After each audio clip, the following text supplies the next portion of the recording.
back to State of the Nation. Chris Onyeka is the Deputy General Secretary, United Labour Congress of Nigeria. He's still with me here in the studios. Much later in the show, we're going to be having the president of the same Labour Congress of Nigeria, Joe Ojero. He's going to be talking to us in just a moment. But let's come back to you. Have we gone to that point where it will seem to suggest to Nigerians that we would have effectively fueled corruption if this minimum wage doesn't go beyond 30,000 naira? Definitely. When you pay workers peanuts, you get what? You get monkeys as what? So when you pay pittance to workers, you put enormous pressure on them, because the salary of a worker translates into his what? The meal, the quality of food he puts on the table for his children, the type of accommodation that the family has, the type of clothes that the children wear, the type of school the children go to, and all those. But you ask yourself, can 30,000 naira do that in this age when public education has gone to shreds?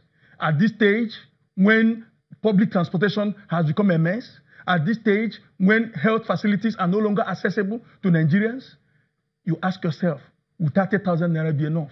And okay. So you put pressure on the worker. Let's get to the president of the United Labour Congress of Nigeria, Joe Ojero. He joins me via telephone. I want to thank you so much indeed for joining me on State of the Nation. At this time, I have with me in the studio your secretary, Chris Onyeka, also. But let me get your thoughts on this. Chris says that you have not been served with any notice to suspend your strike. And I'm asking the question to you now, what happens from now on to the 2nd of November? Will you go on strike despite this information that we have that the National Industrial Court has actually put your planned strike on suspension?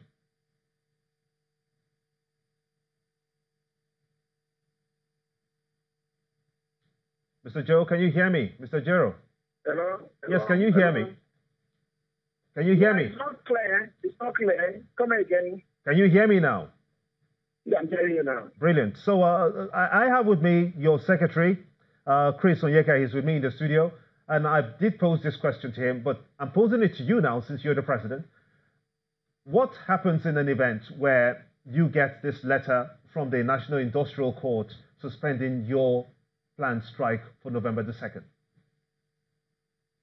Well, none of us in organized labor is aware of the industrial court action or decision.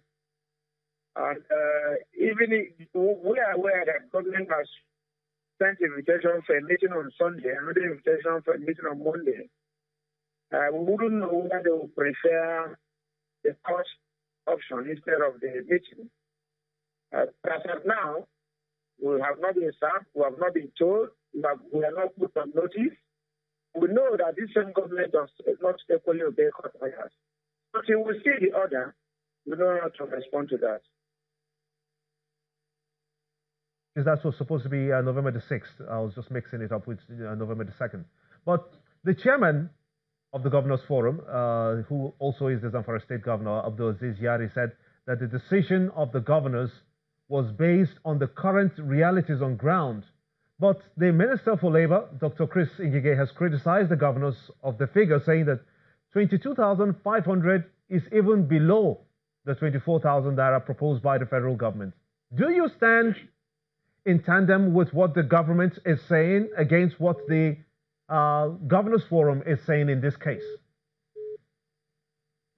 Well, I think there is a script being written by both Ngige and the state governors trying to ambush us into a meeting where they will be working towards 24,000 naira minimum wage. Neither Ngige's position nor that of the governors is acceptable to us since we have negotiated and the figure agreed upon. So it will be, and I don't think that the governors understand the reality on ground. If you want to check the people that understand the reality on ground, it's not the governors, because their foods are being bought by the state resources, their fuel is being purchased by state resources. The governors can only understand the situation on ground if they are placed on minimum wage. Beyond the tripartite committee, is there any other platform or avenue you think that could have been used to try to resolve this issue? I didn't get it clearly. I said, besides the tripartite committee, do you think there could have been another means or another platform through which you could have used to address this minimum wage concern? Very noisy there. Can you hear me now? Very noisy there. Very noisy there. Can you hear me now? Okay, let me just put you on hold for a minute or two and come back to Chris here with me in the studios. Do you think there would have been another option? The tripartite committee is a statutory committee that is supposed to engage this process and then come to but there are other things that are done in other sane societies where there are automatic adjustments to minimum wage, and you use inflation, okay, the rate of inflation as a threshold.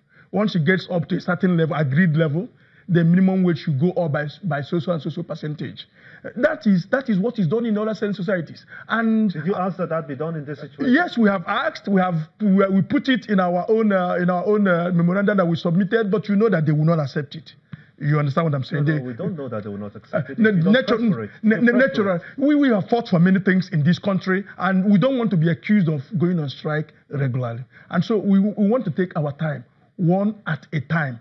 Let them, first of all, agree on this one that is traditional, on this one that is time-tested and everybody has known. And we can see it's very difficult, too, for us to reach an agreement, which is very, very simple for the benefit of Nigerian workers and masses, and yet it's very, very difficult. Will it help in any way if the tripartite committee comes back before 6th of November? Yes. Like I told you, there is an invitation already that has been sent out, okay, to members of the tripartite committee to meet on Sunday, I know, at the AGF's office. Yes, that is taking it a little bit higher. Yes, when they meet, like I said, the only thing that is acceptable to us is if 30,000 naira is put on the report as agreed, and everybody, the remaining people signs off. Because, like I said, some people have already signed off. Why was the recommendations and the conclusions of the tripartite meeting not forwarded to Mr. President? Because all the parties have not signed, and there was an agreement. There was an agreement at the last instance that these things will be done in a ceremony, before the president, so where everybody signs off. I must thank you so much indeed for talking to me. Chris Onyeka is the Deputy General Secretary, United Labour Congress of Nigeria, as well as Joe Ajero of the same Labour Congress of Nigeria. Unfortunately, we couldn't get to hear you very clearly, or you couldn't get to hear us as clear as you would have wanted, but we must thank you as well. And thanks to you for being part of the show. I am Gimba Omar. This is State of the Nation. We'll see you next time. Bye for now.